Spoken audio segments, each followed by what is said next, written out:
के मुख्य वक्ता के रूप में उत्तर प्रदेश सरकार के पूर्व उधर आज स्वामी विवेकानंद जी की जयंती मनाई जा रही थी। आप बतौर अतिथि थी, क्या कुछ कहेंगे इस अवसर पर?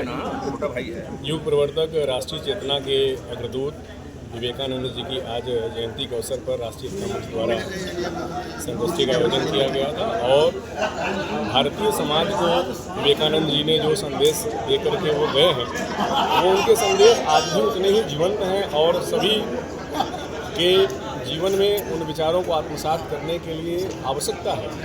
आज जो भी हमारे सामने चुनौतियां हैं उन चुनौतियों का सामना करने के लिए सभी का सशक्त होना, सभी का बलशाली होना, स्वयं पर विश्वास करना ये अति आवश्यक है और ये उनके संदेश से हमें यही प्राप्त होता है जी। और जिस तरह से देखा है शुक्ला जी, आज की युवा पीढ़ी ऐसे विचारों को आत्मसात न करते हुए नशा और अन्य सोशल मीडिया का एक नशा सा चर्चा किया है, उसमें घुलती जा रही है, तो उनके लिए क्या कहेंगे? ये दुर्भाग्यपूर्ण है, किंतु उन सभी लोगों को जो हमारे उच्च आदर्श हैं, जो भारत की मूल संस्कृति के संदेश हैं, जिन्होंने विवेकानंद जी ने अपने वक्तव्यों के माध्यम से, अपने वक्तव्यों के माध्यम से यूरोप में और भारत में भी दिए हैं, उनके संदेशों को अपने जीवन में अगर हम उतारते हैं तो हम अपने समाज, परिवार और देश के लिए भी उपयोगी बन पाते हैं। बाकी जो भी मार्ग हम जाते हैं वो हमें बहुत ही निष्ठा की ओर ले जाते हैं, हमारे जीवन को समापन की ओर ले जाते हैं जी। जिस तरह से देखा जाए, अभी नगर विधानसभा क्षेत्र में हम लोग मौजूद हैं और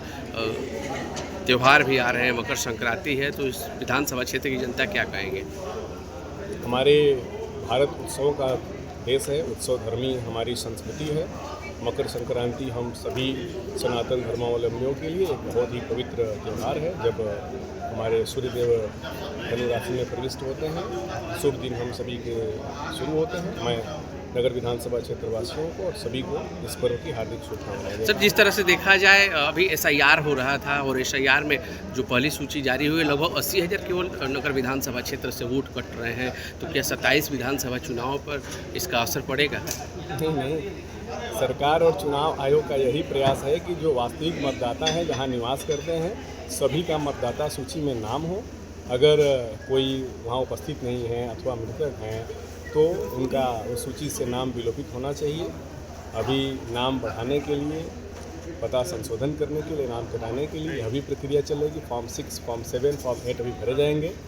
तो चुनाव आयोग का यही प्रयास है कि मतदाता सूची हमारी पूरी तरीके से शुद्ध हो और सभी जो 18 वर्ष की आयु पूरी 1 जनवरी 2026 को कर लिए हैं, सभी मतदाता बनेंगे।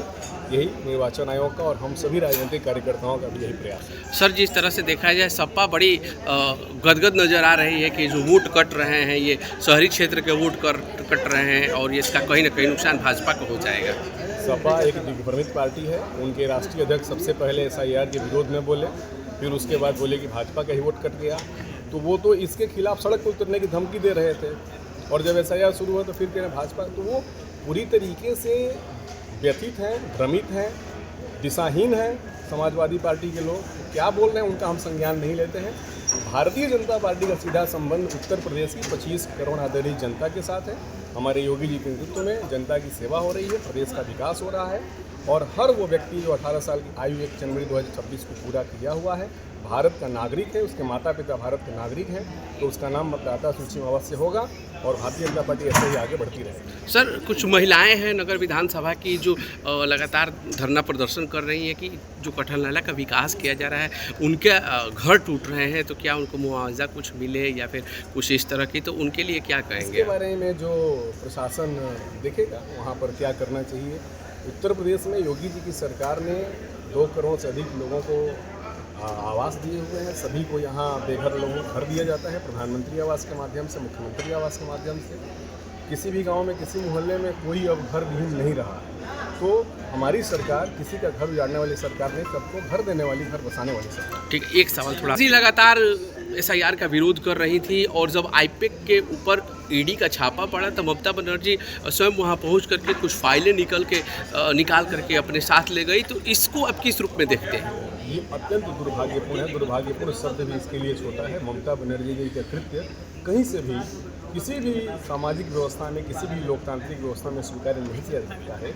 एक प्राइवेट एजेंसी के ऑफिस पे कोई भारत सरकार की एजेंसी अपनी जांच पड़ताल के लिए पहुंची है और वहां पर एक राज्य का मुख्यमंत्री पहुंच करके और उस कार्य में बाधा डाले, वहां से उस फाइल को छीन के लेके चले जिसमें अनेक ऐसी चीज़ें हो सकती हैं जिसकी तलाश में ईडी वहां पर गई थी, तो ये अत्यंत दुर्भाग्यपूर्ण है। भारत की संघीय व्यवस्था के लिए एक चुनौती है और निश्चित रूप से ममता बनर्जी को इस प्रकार के कृत्य के लिए देश से क्षमा मांगनी चाहिए और आगे ऐसा न करें, उनको देश को ऐसा वचन देना चाहिए। 26 में बंगाल में कमल खिलने वाला है। बिल्कुल खिलने वाला है। 3 से 77 हुए तो इस बार 77 से हम 200 होंगे।